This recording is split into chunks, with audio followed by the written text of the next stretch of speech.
राधे राधे महाराज जी। महाराज जी प्रणाम। महाराज जी, जब हमें गुस्सा आता है, ईर्ष्या होती है या मन दुखी होता है तो सबसे पहले मन में नकारात्मक विचार क्यों? नहीं, हमें हमें पहले बताओ गुस्सा क्यों आता है।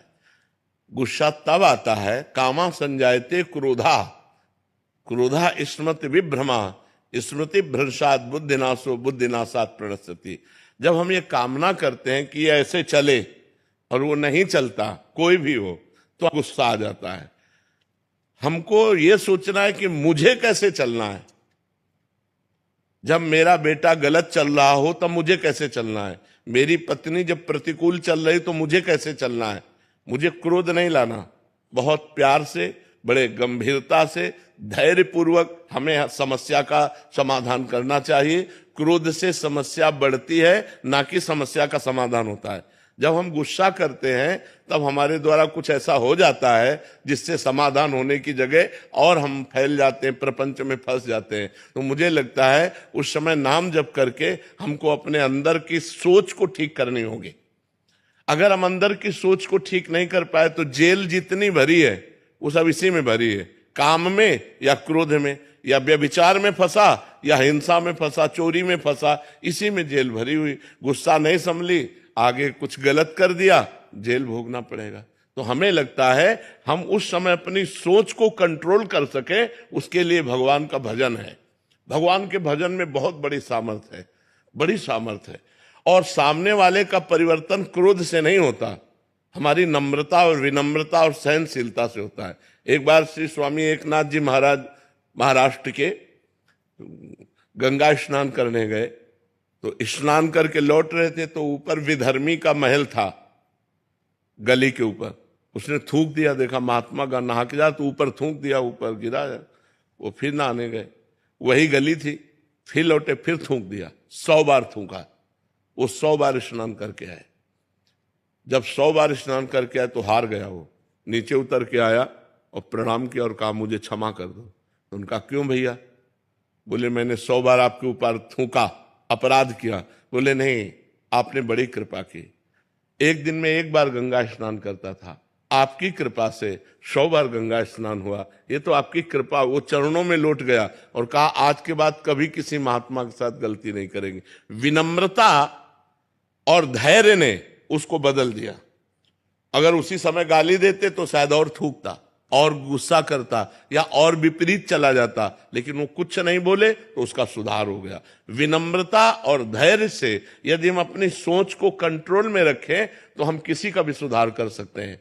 गुस्सा से सुधार नहीं होता, गुस्सा से और हानि हो जाती है सुधार की गुंजाइश ने। जैसे छोटे छोटे बालकों को आप बार बार प्रताड़ित करते रहें तो उनके अंदर आपके प्रति जो अश्रद्धा पैदा होगी, जब वो जवान होंगे तब वो आपका अनादर करेंगे कि ये बहुत दुष्ट हमारे साथ ऐसा ऐसा करता रहा।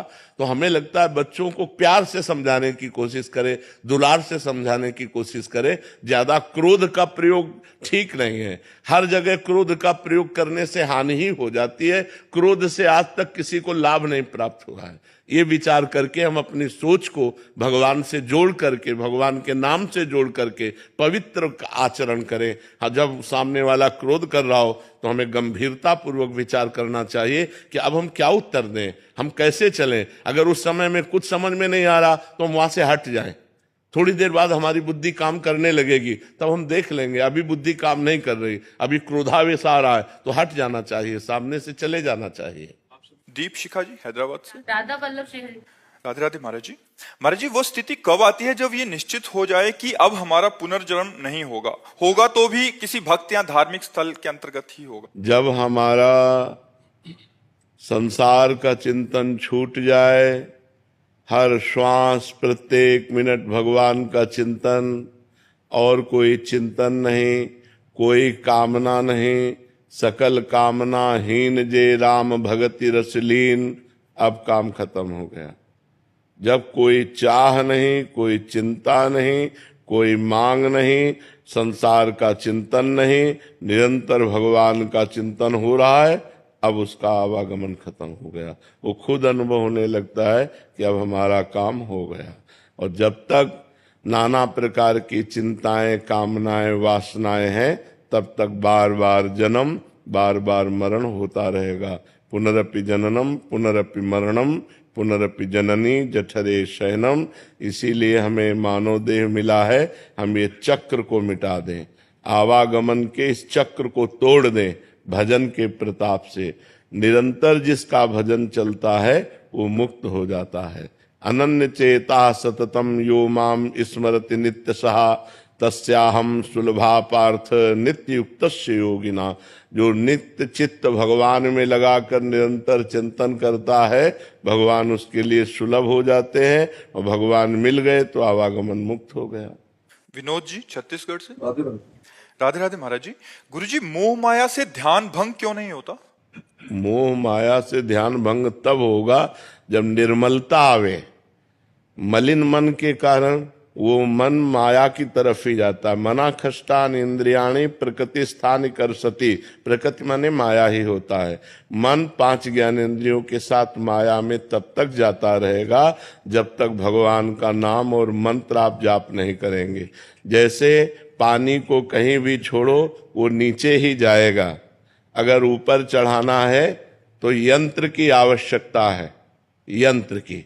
ऐसे ही मन को कहीं भी छोड़ो तो माया में ही जाएगा, अगर उसे भगवान में लगाना है तो मंत्र की आवश्यकता है। खूब नाम और मंत्र जप करो तो मन माया की मलिनता से हटकर भगवान की निर्मलता की तरफ लगने लगेगा। जब तक भजन नहीं करोगे तब तक ऐसा नहीं हो सकता। हाँ, राहुल जी बेंगलोर से। श्री हरिवंश महाराज जी।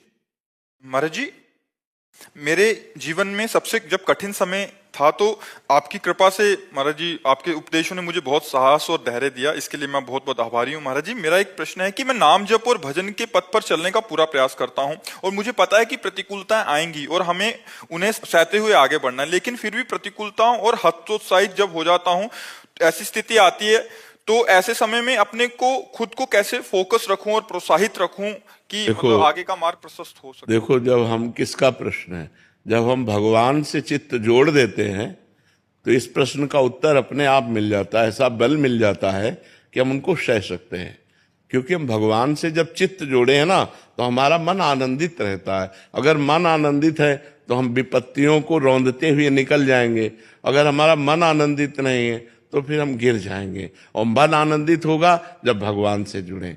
तो हम वही बात आपको सिखाना चाहते हैं कि भगवान से जुड़ो, गंदा आचरण मत करो, पाप मत करो, मांस मदिरा का सेवन मत करो, फिर देखो तुम्हारा चित्त कितना आनंदित रहता है। कोई व्यसन न हो और कोई पाप न हो, और थोड़ा भी भजन होगा तो आपका हृदय आनंदित रहेगा।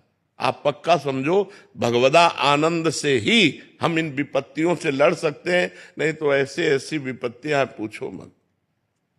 ये माया इतनी विचित्र है, पूछो मत। भोजन की थाली सामने आई और ढनक गए, कवल नहीं खा पाए, आराम से टहलते जा रहे, पीछे से टक्कर लगा, मर गए। हमारा कब शरीर छूट जाए, हमारा कब क्या घटना हो जाए, इस संसार में कहा नहीं जा सकता। इसलिए मालिक से जुड़े रहो। तो हम विपत्तियों पर तभी हावी हो सकते हैं, भारी पड़ सकते हैं, जब भगवान से जुड़े। नहीं, विपत्तियां हम पर भारी पड़ जाएंगी और हमको गिरा देंगी। आदमी जब निर्णय नहीं कर पाता ना विपत्तियों में, तो सुसाइड जो कर लेते हैं ना, वो विपत्तियों से निकलने का रास्ता सुसाइड सोच लेते हैं, जबकि भारी विपत्ति में फंसा देने वाला है। प्रेतियों ने मिलती है करने वाले को। तो हमारे ऊपर विपत्तियां भारी ना पड़े, इसलिए भगवान का नाम जप करें, भगवान से चित्त जोड़ें, और ये विश्वास करें कि आज दुख आया है तो हट जाएगा, कल हमारे सामने सुख भी आएगा। ऐसा नहीं है जैसे दिन आया है तो रात आएगी, हम तैयारी रखें। अगर रात आ गई है तो परेशान ना हो, दिन आने वाला है। दुख आया है तो सुख आएगा, सुख आया है तो दुख आएगा। ये क्रम चल रहा है, मनुष्य जीवन का क्रम है। हमको तैयार रहना चाहिए। जैसे हम रात्रि के लिए बिजली गई तो हम इन्वेटर की व्यवस्था करते हैं, जनरेटर की व्यवस्था करते हैं कि हम अंधेरे से व्याकुल ना हो। ऐसे ही दुख आने वाला है, हम नाम जप करें, दान पुण्य करें, तीर्थ स्नान करें, तीर्थ याटन करें, जिससे हमारे पास पुण्य हो और मैं उस पुण्य बल से विपत्ति को पार कर जाऊं। निहारिका द्विवेदी जी दिल्ली से। महाराज जी राधे राधे। महाराज जी मेरा प्रश्न है कि यद्यपि अत्यधिक भोगों की कामना ना भी हो तो भी कर्मों में कुशलता और सांसारिक रूप से योग्यता और सफलता की इच्छा बनी हुई है। अगर आप इस इच्छा को कर्मों में करने की कुशलता किसे कहते हैं? जिससे मैं अपने सांसारिक जीवन में रहती हूँ तो नहीं, कर्म कौशलम कहते हैं जो कर्म भगवान को समर्पित किया जाता है, जो कर्म भगवान के लिए किया जाता है उसे कर्म कुशलता कहते हैं। और जो कर्म अपनी वासनाओं की पूर्ति के लिए किया जाता है, मान प्रतिष्ठा के लिए किया जाता है, सांसारिक उन्नति के लिए किया जाता है, वो कर्म कौशलम नहीं है। कर्म कुशलता कर्म कौशलम है भगवान को जो कर्म समर्पित किया जाए, जो भगवान के लिए किया जाए, समाज को भगवान मान के किया जाए, उसे कर्म कौशल कहते हैं, कर्म योग कहते हैं। तो आपने कहा मैं कर्म कुशलता से करना चाहती हूँ, तो कर्म कुशलता है भगवत समर्पण कर्म, भगवत अर्थ कर्म, भगवान के लिए कर्म करना और उसे बहुत पवित्र भाव से करना। जैसे हम रसोई बनाते हैं भगवान के लिए तो पवित्र भाव से, ऐसे हम जो कर्म, जैसे हम संसार में कोई भी कर्म कर रहे हैं तो संसार का हर कर्म भगवान के लिए है, क्योंकि सृष्टि भगवान की है। हम उसे भगवान का मान के करते हैं और पवित्र भाव से करते हैं और कर्म समाप्ति पर भगवान को समर्पित कर देते हैं। ये हुआ कर्म योग, कर्म कौशलम, जो भगवत प्राप्ति कराएगा। तो फिर क्या कहना चाहते हैं? महाराज जी, अगर आप इस इच्छा को करने योग्य मानते हैं तो वो मार्ग बताइए जिससे एक व्यक्ति साधक होते हुए भी सांसारिक कर्म और प्रारब्ध को कर्म और मन की कुशलता से सामना नाम मां मनुष्मद युद्ध चे, भगवान ने खुद अपने श्रीमुख से सब कुछ बता दिया है। सर्वदा सर्वकालेषु मां मनुष्मद, सर्वदा माने हर समय, सब समय हमें भगवान का स्मरण करते हुए कर्म करना है।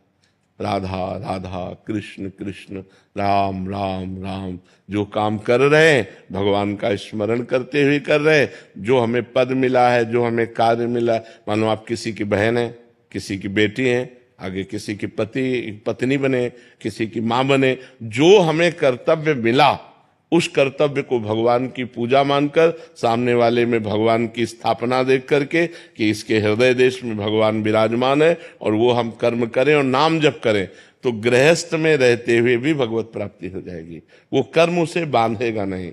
जो कर्म भगवान को समर्पित कर दिया जाता है वो मोक्षगामी होता है, और जो कर्म अपनी वासना के लिए किया जाता है वो बंधन युक्त होता है, वो हमें बार बार जन्म मरण के चक्र में फंसाता है। इसलिए नाम जप करते हुए भगवद अर्थ कर्म किया जाए तो गृहस्थ में रहते हुए भी भगवत प्राप्ति पूर्ण निश्चय है कि उसको प्राप्त हो जाएगी। तनवीर जी चंडीगढ़ से। राधे राधे महाराज जी। महाराज जी, ऐसा क्यों होता है कि सब ज्ञान और विवेक होने के बाद भी मन विचलित क्यों रहता है? इसका कई बार उत्तर दे चुके हैं। भजन की कमी। जब तक अध्यात्म बल नहीं होगा तब तक अपनी जानकारी का प्रयोग नहीं कर सकेंगे। जैसे हमें जानकारी है कि पाप कर्म नहीं करना चाहिए, लेकिन हम करेंगे। जब तक अध्यात्म बल नहीं होगा तब, अध्यात्म बल है नहीं करना है तो नहीं करना है, चाहे प्राण निकल जाए नहीं करना है, और करना है तो करना, चाहे प्राण ले लो तुम। हम ये धर्म का कार्य करेंगे, तुम रोक नहीं सकते। ये होता है अध्यात्म बल। जब नाम बल होता है, अध्यात्म बल होता है, तब फिर राम काज कीन्हे बिनु मोहि कहाँ विश्राम। जय गिर चरण दे हनुमंता, चले सुगा पाताल तुरंत। अध्यात्म बल, भगवान नाम बल। अब आजकल हमें जानकारियां तो बहुत है लेकिन प्रयोग नहीं है। दूसरों को बताने की जानकारी है लेकिन खुद प्रयोग नहीं है, क्योंकि भजन नहीं है। अगर भजन हो, भगवान का नाम स्मरण हो, भगवान का नाम जप का बल हो, तो हम जो चाहें वो कर सकते हैं। हम अपनी जानकारी का प्रयोग कर सकते हैं। बहुत जानकारी है, हर व्यक्ति को जानकारी है, और अपनी जानकारी का जो प्रयोग कर ले गया वही महात्मा, और जो अपनी जानकारी का प्रयोग न कर पाया वही दुरात्मा, गलत आचरणों में उतर जाता है। तो अपनी जानकारी का हम सही प्रयोग कर सकें, इसलिए मुझे अध्यात्म की आवश्यकता है। शास्त्र श्रवण, संत समागम, नाम जप, इसके द्वारा हमें अध्यात्म बल प्राप्त होगा। भाव्या जी मध्य प्रदेश से। राधे राधे महाराज जी। महाराज जी, भगवान को प्रसन्न करने के लिए सबसे सरल रास्ता क्या है? मंदिर जाना, सत्संग सुनना, या व्रत रखना? शरणागत। सबसे प्रसन्न करना प्रभु मैं किसी योग्य नहीं हूं। भगवान स्वयं अपने श्री मुख से कहते हैं एकादशी स्कंद भागवत में, व्रतांश यज्ञ छंदांश तीर्था नियमा यमा यथा वरुंधेत सत्संगा सर्वसंगो पहो हिमाम मैं बड़े बड़े व्रत से वश में होने वाला नहीं, मैं बड़ी बड़ी यज्ञों से वश में होने वाला नहीं, मैं नियम संयम से वश में होने वाला नहीं। अगर मैं वश में होता हूं तो साधु संग से होता हूं। तो साधु संग क्या? भगवान की शरण। हे नाथ, मैं जैसा हूं आपका हूं, यही भगवान को प्रसन्न करने का सबसे श्रेष्ठ उपाय है, क्योंकि हमारे पास और कुछ नहीं है। जैसे हम कहते हैं भगवान को भोग लगाएं, यार वो पूरी सृष्टि को पवाता है, हम उसको क्या भोग लगाएं। अब हम कहते हैं व्रत उपवास रहने, इतने से क्या होने वाला है। यज्ञ करे तो उन्हीं की वस्तुओं से, दी हुई वस्तुओं से यज्ञ कर रहे हैं। सबसे बढ़िया बात है भगवान की शरण होना। हे नाथ, मैं आपका हूं, जैसा भी हूं पर आपका हूं। हमें ये दावा नहीं है कि मैं आपके लायक हूं, पर नाथ जैसा हूं आपका हूं। प्रभु मैं आपकी शरण में हूं, सबसे बढ़िया बात है।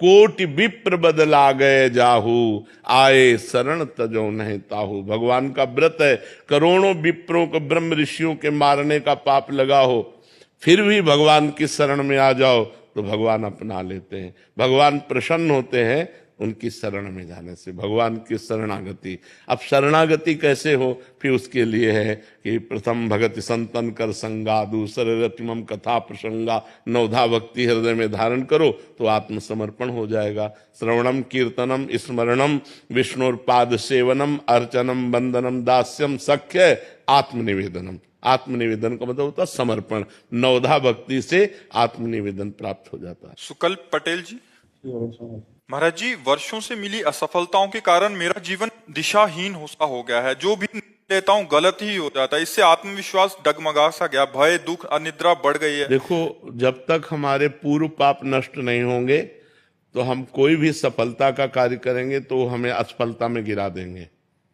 हम बहुत सकारात्मक सोच रखना चाहेंगे, हमें नेगेटिव सोच में पहुंचा देंगे। यह है पाप का परिणाम। और पाप को नष्ट किए बिना हम सुखी नहीं हो सकते। इसलिए पाप नष्ट करने के लिए और भी उपाय हैं, जैसे तीर्थ याटन है, गंगा स्नान है, और भी है। लेकिन सही सटीक पाप की जड़ का नाश कर दे, नाम है। नाम संकीर्तनम यस्य सर्व पाप प्रणाशनम। आधा घंटा नाम कीर्तन करो जोर जोर से, और चलते फिरते नाम जप करो, देखो सब पॉजिटिव हो जाएगा। हाँ, हम जो कह रहे हैं नाम कीर्तन करो पहले। भगवान विष्णु का भी 1000 नाम कीर्तन है शास्त्र, लेकिन आधा घंटा कोई नाम कीर्तन करो, जो नाम प्रिय हो आपको। हरे कृष्ण श्री राम जय जय, जो भी राधा राधा राधा, खूब जोर जोर से भगवान नाम कीर्तन करो और चलते फिरते नाम जप करो। फिर देख लो आप उसका परिणाम, फिर आप खुद अनुभव करें। लेकिन लंबे समय तक 2-4 दिन किया फिर पाप कर लिया, फिर 2-4 दिन किया पाप किया, वो बात नहीं है। पाप आचरण रोक करके लंबे समय तक करो तो तुम्हारे पाप नष्ट हो जाएंगे, सफलता हाथ लग जाएगी। सबको सफलता क्यों नहीं प्राप्त होती, सबको सुख प्राप्त क्यों नहीं होता, लेकिन सब लोग सुख के लिए ही कार्य करते और दुख क्यों प्राप्त होता है? उसका कारण पाप है। हम पाप कर्म वर्तमान में भी करते हैं, और जो भूत में पाप कर्म किए हैं वो परिणाम में आ रहे हैं, इसलिए हम असफल हो रहे हैं, दुखी हो रहे हैं, चिंतित हो रहे हैं। नाम जप करो, बहुत आनंद प्राप्त होगा, बहुत आनंद। हम कह रहे हैं लोक परलोक के सब सुख आपको प्राप्त हो जाएंगे। आप डट के नाम जप तो करो। जैसे लोग कहते हैं कि नाम जप करने से क्या खाना मिल जाएगा, तुम खाना की बात क्या करते हो? अगर भगवान का नाम जप करो तो लोक परलोक सब जगह सुख प्राप्त होता है। जहां पाप नष्ट हुए तो सुख ही सुख घेर लेता है। और अगर भाई पाप कर्म करोगे तो पुण्य के प्रताप से ये मिल जरूर सकता है, लेकिन तुम्हारा नाश हो जाएगा। अंत में तुम्हारा नाश हो जाएगा, अंत में तुम जीरो पे होगे, कुछ तुम्हारे पास नहीं होगा। अगर नाम जप कर रहे हो, आज दुखी हो, चिंता मत करो, कल सुखी हो जाओ। हमको भोजन तक नहीं मिले 8-8 दिन, जो आज हम आपको प्रमाण दे रहे हैं कि हम गाड़ी पे चल रहे हैं, तो कल हमको भोजन नहीं मिला। सर्दी में ओढ़ने के लिए कंबल नहीं था, बोरा ओढ़ते थे, टाट समझते हैं ना, जिसमें गेहूं का आटा भरा जाता है, वो बोरा ओढ़कर सर्दी पार करते थे। और आज हम तो आपको क्या बताएं, जब आप समझ लो यही है तो क्या व्यवस्था नहीं होगी? हर व्यवस्था है, राजा बाबू की तरह भगवान रख रहे हैं। तो कल जो था वो जो दुख में था, उसमें हम धर्म को नहीं त्यागा, बड़ी कठिनाई से आगे बढ़ते रहे, तो आज वो बात आ गई जो लौकिक और पारलौकिक। ये तो सांसारिक सुख है, लेकिन भागवतिक सुख हम तुम्हें बता भी नहीं सकते कि कितना भगवान हमें आनंद देते हैं। इसलिए नाम जप करो, चिंता न करो, सफलता चरण चूमेगी यदि भगवान की शरण में हो और भगवान के आश्रित हो। विदुषी जी कनाडा से। राधे राधे महाराज जी। महाराज जी आपके चरणों में कोटि कोटि नमन। महाराज जी जब से आपके श्रीमुख से राधा नाम की महिमा सुनी है, निरंतर नाम जप करने का अभ्यास कर रहे हैं और सभी सत्कर्मों को प्रभु को समर्पित करना भी शुरू कर दिया है, तो आपकी कृपा से हृदय में आनंद की अनुभूति तो होने लगी है, परंतु गुरुदेव भगवान के प्रकट साक्षात्कार के लिए क्या निरंतर नाम जप ही करते रहें या गुरु मंत्र लें प्रभु के साक्षात्कार के लिए? अब जैसा आगे होना होगा भगवान आपको खुद प्रेरित कर देंगे। अभी आप जैसे चल रहे हैं वैसे चलते रहिए। भगवान को प्रेरित करना होगा ना तो आपके अंदर विकलता हो जाएगी कि मुझे सदगुरु मिले, मुझे मंत्र मिले, मुझे उपासना मिले। अभी जैसे चल रहे हो आप वैसे चलते रहिए। गुरुदेव शाम सदाशिव से शुरू हुआ था ये सफर और राधा नाम ने अपने आप ही, हाँ, भगवान शिव की कृपा से ही ये यात्रा राधा रानी तक पहुंचती है। अपने जीवन की भी यात्रा शिव से ही प्रारंभ हुई और शिव में ही है, और वो राधा रानी में जो पूरा भाव आया वो शिव कृपा से ही आया। कुणाल सेन जी उज्जैन से। राधे राधे महाराज जी। राधे राधे महाराज जी। महाराज जी मेरे मन में स्वतः ही आपका चिंतन चलता रहता है, मैं मन से आपसे बात करता रहता हूँ, प्रश्न पूछता हूँ, आपको देखकर खुश होता हूँ, आपके विरह में रोता हूँ, जब हंसते हो तो बहुत अच्छा लगता है। महाराज जी आपका प्रश्न है कि मुझे कोई अन्य साधना नहीं आती, ना ही मेरे मन में कुछ बहुत अच्छा पाने की लालसा है, मुझे तो भगवत प्राप्ति के बारे में भी जानकारी नहीं थी, आपको जानने से पहले इस जीव को बहुत गलत आचरण किए। महाराज जी मैं निरंतर नाम जप करने का प्रयास करता हूँ, मुझे सिर्फ आप चाहिए, क्या मुझे नाम जप से आपकी प्राप्ति हो सकती है? भाई हम तो ऐसे ही प्राप्त है, नाम जप की क्या जरूरत। नाम जप से तो हमारे आराध्य देव की प्राप्ति होगी। हम तो ऐसे ही आपके हित मित्र हैं, सबके मित्र हैं। चराचर जगत में हम सबके मित्र हैं, सबके सेवक हैं। हमारे स्वामी की प्राप्ति की याचना करो, हमारे प्रभु की प्राप्ति की याचना करो, और हमारा स्वरूप वही है। ये जो पार्थिव स्वरूप है ये नाशवान है, ये आज है कल नहीं रहेगा, लेकिन जो हमारा स्वरूप है वो हमारे जो इष्ट का स्वरूप है वही हमारा स्वरूप है। जो प्रिया प्रीतम है वही हमारा स्वरूप है, वही हमारी आत्मा है, वही हमारे प्राण है। तो अगर वास्तविक हमसे मिलना है तो प्रिया प्रीतम से मिलना है, प्रिया प्रीतम से मिलना ही हमसे मिलना है। समझ पा रहे हैं आप? इसलिए खूब नाम जप करो और प्रिया प्रीतम की प्राप्ति की चाह करो, तो वहीं हम सेवा में मिलेंगे आपको। ये शरीर तो आज है कल नहीं रहेगा, ये तो नाशवान शरीर है। महाराज जी मैं राधा रानी का भी नाम लेता हूँ तो आपका स्मरण होता है। हाँ तो बढ़िया है, अगर संत का ध्यान या गुरु का ध्यान आवे तो शास्त्र सम्मत है। ध्यान मूलम गुरु मूर्ति, पूजा मूलम गुरु पदम, मंत्र मूलम गुरु वाक्यम, मोक्ष मूलम गुरु कृपा। इसमें कोई निषेधात्मक बात नहीं है, ये सकारात्मक बात है। आप इसे जरूर करते रहिए। महाराज जी आपने बोला प्रिया प्रीतम से मिलना ही हमारा मिलना है, तो आपसे मिलना प्रिया प्रीतम से मिलने के लिए ही होगा। हमसे वही मिलेगा जो वास्तविक मिलना कहा जाता है। ऐसे बैठना और चले जाना बात अलग है। जैसे वो बच्चा कहता है हर समय आप हमारे ध्यान में रहते हो, तो हाँ मतलब यह मिलने का संकेत है कि विशुद्ध कृपा भगवान की है। अब भा भरोसा हनुमंता, बिनु हरि कृपा मिले नहीं संता। अगर संत चिंतन चल रहा है तो जो हमारे अंदर चल रहा है वही उसके अंदर चलने लगेगा, ऑटोमेटिक चलने लगेगा। क्योंकि हाँ बिना साधन के, क्योंकि वो ध्यान कर रहा है ना हमारा, तो जो हमारे ध्यान का विषय उसके हृदय में आ जाएगा। ये बहुत बड़ी बात है। किसी संत का निरंतर ध्यान रहना, उसका चिंतन रहना, मतलब उसके हृदय का पूरा सिस्टम अपने हृदय में जागृत कर लेना है। ये तो कोई कर ही नहीं पाता ना। संत के प्रति इतनी बढ़िया भाववृत्ति कहाँ बन पाती है कि हमारा समय किसी संत सदगुरुदेव के चिंतन में रहे कि हमारे इष्ट तो यही हैं, गुरुर ब्रह्मा गुरुर विष्णु गुरुदेव महेश्वरा, गुरु साक्षात परब्रह्म तस्मै श्री गुरुवे नमः। मैं अपने परब्रह्म का चिंतन करता हूँ, मुझे किसी और परब्रह्म की जरूरत नहीं। ये जो दिखाई दे रहे हैं यही हमें प्राप्त हो जाए, तो उसको जो उनके अंदर चल रहा है वो उसके अंदर चलने लगेगा। गुरुदेव निकुंज में भी आप हम इस तरह से नहीं मिल सकते। निकुंज का दूसरा स्वरूप है, हम पार्थिव परिचय वाले नहीं रहेंगे। महाराज जी फिर वहां पर आप हमको कैसे और हम आपको कैसे? जब हमारे स्वरूप को प्राप्त हो जाओगे तो हम आप दो नहीं रहेंगे, एक हो जाएंगे। वहां दो का प्रवेश नहीं। प्रेम गली अति सांकरी तामे दो न समाये, दो का प्रवेश नहीं है, एक का प्रवेश है। आप गुरु स्वरूप हो जाएंगे। जैसे भृंगी कीड़ा दूसरे कीड़े को लाकर अपने छेद में बंद करता है और फिर उसे अपना चिंतन कराता है, तो बिना शरीर त्यागे वो भृंगी बन जाता है। ऐसे ही संत आप सरिस चाहे सब कीन्हा, जो संत का आश्रय ले लिया मन वचन कर्म से, वो वही बन गया जो वो थे। और तो जब निकुंज में प्रवेश होगा तो हम तुम एक ही होंगे, दो नहीं होंगे। हमारा तुम्हारा स्वरूप एक होगा, हमारा तुम्हारा मन एक होगा, हमारा तुम्हारा चिंतन एक होगा। समझ पा रहे जी? वहां मैं और तू नहीं है, एक है। सवाल हल होगा एक आने पर, चाहे भक्ति से हल करो चाहे ज्ञान से हल करो। ज्ञान में एको ब्रह्म द्वितीयो नास्ति, और भक्ति में ब्रह्म नहीं, माया नहीं, नहीं जीव नहीं काल, अपनी ही सुदिना रहे एक रहो नंदलाल। एक पे ही सवाल हल होगा। पूरी सृष्टि को एक में ले आओ, सवाल हल हो गया। मोक्ष को प्राप्त हो गए या प्रेम को प्राप्त हो गए। निखिल कुमार जी राधा राधा महाराज, हरियाणा से। राधे राधे महाराज जी।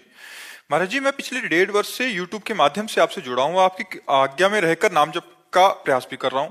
महाराज जी, यूट्यूब वीडियो में देखा कि जब साक्षात्कारकर्ता ने पूजनीय देवरा बाबा जी से प्रश्न किया कि आपकी अवस्था ईश्वर लीन है, इसका क्या कारण है, कैसे ये संभव हुआ, क्या क्रियाएं आपने कि ये संभव हुआ, तब देवरा बाबा ने उत्तर दिया, अष्टांग योग मानी ईश्वर में योगी और योगी में ईश्वर, बस यही ईश्वर लीन है, बस इतना ही।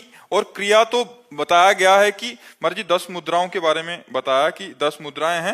महाराज जी, इनका अर्थ पूछना चाह रहे थे, और आपके द्वारा बताए गए ब्रह्मचर्य के सभी नियमों का ईमानदारी से अनुसरण करना। नाम जप करो, सब योग का अपने आप पूर्ण हो जाएगा। नाम योग ऐसा है, ये कुंडलनी जागृत कर देगा, ये 60 चक्रों का भेदन कर देगा, ये सब कर देगा। नाम जप में लगो। अब ऐसे शरीर नहीं कि अष्टांग योग का पालन कर सके। 3 घंटे सिद्धासन में, 3 घंटे पद्मासन में बैठना, प्राणवायु को सूक्ष्म करना, अब वो सब नहीं रह गया। कलयुगी प्राणी हो। आसन में कभी बैठे हो? आसन जानते हो? किसका प्रश्न है? आसन जानते हो? पद्मासन सिद्धासन सुना, उसके बाद शुरू किया। तो कितने मिनट बैठते हैं? 20-30 मिनट, ज्यादा से ज्यादा एकदम फटने लग जाते हैं पैर। फिर 3 घंटे, तब बिना हिले डुले 3 घंटे बैठे, तब आसनों की महिमा जागृत होती है। अभी तो यम नियम आसन प्राणायाम प्रत्याहार धारणा ध्यान समाधि, ये तो अष्टांग योग भैया। नाम जप करो, कलयुग केवल नाम धारा, सुमिर सुमिर नर उतरे पारा। बाबा सिद्ध पुरुष थे अष्टांग योग के, देवराह बाबा अष्टांग योग के सिद्ध पुरुष थे। हम देवराह बाबा न बनना चाहें, हम देवराह बाबा की बात मान लें। तुम एक बात बताए देवराह बाबा की, देवराह बाबा के श्रीमुख से निकले हुए वाक्य, जैसे 2 लकड़ियों के घर्षण से अग्नि पैदा हो जाती है, ऐसे जबान और राम नाम इसका बार बार घर्षण हो तो दिव्य ज्ञान अग्नि पैदा हो जाएगी। देवराह बाबा के वचन थे कि राम राम राम राम राम राम, तो दिव्य ज्ञानाग्नि पैदा हो, ज्ञान पैदा हो गया और उसी से मोक्ष प्राप्त हो जाता है। नाम जप करो बच्चा, जितना अधिक से अधिक नाम जप करोगे उतने सदगति होगी। कलयुग केवल नाम आधारा, सुमिर सुमिर नर उतरे पारा। महाराज जी, सेवा मार्ग में संग दोष का डर रहता है और भजन मार्ग एकांतिक बहुत कठिन है, तो उसमें क्या? हाँ, सेवा को भगवान में समर्पित करते हुए कंचन कामिनी कीर्ति 3 से बच जाए तो फिर सेवा सिद्ध हो जाएगी, नहीं तो भ्रष्ट हो जाता है। जैसे व्यवहार में सेवाएं होती हैं, तो अब यहाँ भी सेवाएं हैं, तो जैसे ये लोग सेवा में हैं तो इनको इतना कस करके रखे हैं कि ये किसी माता बहन की तरफ गंदी दृष्टि से नहीं हेर सकती, और मतलब कभी व्यवहार में अकुशलता नहीं होगी। वो गुरु कृपा से इतना कस के रहे। अब अगर यही स्वतंत्र हो जाएं तो ये भ्रष्ट हो जाएंगे। तो हमें लगता है व्यवहार में यदि हम बच सकते हैं तो अपने ऊपर कुछ कड़े शासन मतलब रखना चाहिए कि जैसे किसी माता बहन से बात करनी है तो किसी को बीच में डाल के, कंचन कामिनी और कीर्ति, इन तीनों से हमको बचना है। कोई प्रणाम कर रहा है तो साधु वेश को प्रणाम कर रहा है, साधु वेश गुरु जी का है, आचार्य का, हमारा थोड़ी है, तो प्रणाम गुरु और आचार्य को गया। और जो रुपया आता है वो संत सेवा भगवान के लिए, मैं नौकर हूं, स्वामी नहीं हूं। जितना मतलब रखना, इसके बाद साधु अपनी स्वतंत्रता में रहे, नहीं तो भ्रष्ट हो जाएगा। क्योंकि आज चरित्रहीनता का बोलबाला है, चरित्रहीनता बढ़ती चली जा रही है। अगर चरित्रहीन हो गया तो फिर क्या रह गया? चरित्रहीनता नहीं होनी चाहिए किसी में भी। साधु में क्या, किसी में भी चरित्रहीनता नहीं होनी चाहिए। अगर चरित्रहीन हो तो पुरुष ही नहीं हो तो भ्रष्ट आदमी है। तो ये चीजें अपने व्यवहार में बहुत बचने की, क्योंकि व्यवहार में हमें सबसे मिलना होता है। अब जैसे सत्संग में है, ऐसे कोई किसी साधु की निंदा करने लगते तो हम फिर उसको डांटते हैं, सत्संग सुनो, सत्संग सुन के निकलो, दूर जाओ, अपने साधन में तुम लगो, साधु को भजन करने दो। वहां जाकर तुम्हें पैर पकड़ने की जरूरत क्या है? वहां जाके तुम्हें एकांत में मिलने की जरूरत क्या है? वहां जाकर उसे भ्रष्ट करने की जरूरत क्या है? तुम सत्संग सुनो और दूरी बनाओ, और तुम अपने घर में भजन करो, अपनी कुटिया में भजन करे। जब सत्संग सुनने गए तो केवल सत्संग सुनो, साधु से मतलब नहीं रखना, साधु की वाणी से मतलब रखो, उसकी आज्ञा का पालन करो, कल्याण हो जाएगा। तो अपने को बहुत बच के चलना है। कलयुग है, हर चीज माया परोसेगी, पर अपने को बहुत सावधानी पूर्वक चलना है, तो ही बच सकते, नहीं तो बहुत कठिन है। बहुत गुरुजनों के शासन में रहे, साधु मंडली में रहे, और अगर कहीं एकांतिक ऐसी सेवा हो तो अपने को बचा के रखे। ये हमारा दुर्भाग्य होगा कि अगर हम ऐसे कदम रख देते, बिल्कुल नहीं। और 1 मिनट में गेम बदल जाएगा, 1 मिनट में आप फंस जाएंगे, 1 मिनट में गेम बदल जाता है। इसलिए बहुत जीवन भर इस बात से बिल्कुल ऐसे जीवन भर सतर्क। जैसे मृत्यु को देखने पर आदमी भयभीत होता है ना, ऐसे साधु को साक्षात मृत्यु मूर्तिमान समझना चाहिए स्त्री संभोग के समय में। नहीं, बिल्कुल नहीं। साधु हर बात खूब मौज से खाओ पियो मस्त घूमो, बस कंचन की याचना मत करो, कामनी का संग मत होने दो, कीर्ति को स्वीकार मत करो, भगवत प्राप्त घूम रहे हो, जीवित भगवत प्राप्त हो, जीवन मुक्त हो। पर यही 3 बातें हैं, इन्हीं से बच जाना है। मनीष श्रीवास्तव जी, अमेरिका से। राधे राधे। राधे राधे महाराज जी। महाराज जी, आपके चरणों में कोटि कोटि प्रणाम। महाराज जी, मैं पिछले 22 वर्षों से अमेरिका में रह रहा हूं और मूल रूप से वाराणसी का हूं। मैंने भौतिक रूप में अपने जीवन काल में लगभग सब कुछ हासिल कर लिया, एक अच्छा कैरियर, पैसा, स्थिरता, समाज में सम्मान, फिर भी एक खालीपन सा है। महाराज जी, मैं स्पष्टता जानना चाहता हूं कि मेरे वर्तमान भागवतिक स्थिति को देखते हुए, जैसे कि मैं अभी हूं, क्या मुझे भी भगवत प्राप्ति हो सकती है? क्योंकि मैंने मन ही मन ये निष्कर्ष निकाल लिया है कि इस जीवन में मेरे लिए भगवत प्राप्ति संभव नहीं है। मेरा स्वभाव ऐसा है कि चीजों को अच्छी तरह से समझता हूँ, नहीं, पहले तो ये धारणा हटाओ, नहीं कभी नहीं होगी भगवत प्राप्ति। पहले धारणा हटाओ कि मुझे भगवत प्राप्ति नहीं हो सकती, ऐसा कभी नहीं सोचते। हमें सोचना मैं भगवत प्राप्ति के योग्य नहीं हूं, लेकिन भगवान की कृपा से मुझे भी भगवत प्राप्ति हो सके। अगर मैं पतित हूं तो भगवान का नाम पतित पावन है, मैं दीन हूं तो भगवान दीनानाथ है, मैं कितना भी नीच हूं तो सर्वश्रेष्ठ है, मैं अनाथ हूं तो नाथों के स्वामी है। हमारा भगवान का संबंध है। मैं भगवान के योग्य नहीं हूं, लेकिन भगवान को प्राप्त कर सकता हूं, क्योंकि भगवान का अंश हूं। ममैवांशो जीवलोके जीव भूता सनातना। जब हम पहले ही निश्चय कर लेंगे कि मुझे भगवत प्राप्ति नहीं होगी, तो नहीं होगी। हम निश्चय करते हैं कि मुझे भगवत प्राप्ति होगी होगी होगी, क्योंकि मैं भगवान का बच्चा हूं, मैं भगवान का अंश हूं। हाँ, मैं भगवत प्राप्ति योग्य नहीं हूं, भगवान की कृपा से होगी। मैं प्रयास करूंगा, नाम जप करूंगा, अच्छे आचरण करूंगा, दूसरों को सुख पहुंचाऊंगा, और भगवान से रो रो के प्रार्थना करूंगा कि मेरे पापों को नाश करके मुझे भगवत प्राप्ति कराइए। तो क्यों नहीं हो जाएगी? ऐसी धारणा नहीं रखनी चाहिए, कमजोर धारणा नहीं रखनी चाहिए, निगेटिव भाव नहीं रखना चाहिए। हर समय हमें पॉजिटिव भावों का पोषण करना चाहिए। निगेटिव भाव क्यों रखें? जब वो घोर वैश्यागामी पापी को भी मिल सकते हैं, तो मुझे क्यों नहीं मिल सकते? पर हम मिलना चाहें, हम भगवान की प्राप्ति करना चाहें। ऐसे ये कह रहे हैं कि मैं किसी भी चीज को लॉजिक से समझता हूँ, पिछले इतिहास से समझता हूँ, तो मतलब मेरे को थोड़ा सा क्या लॉजिक तुम्हें चाहिए?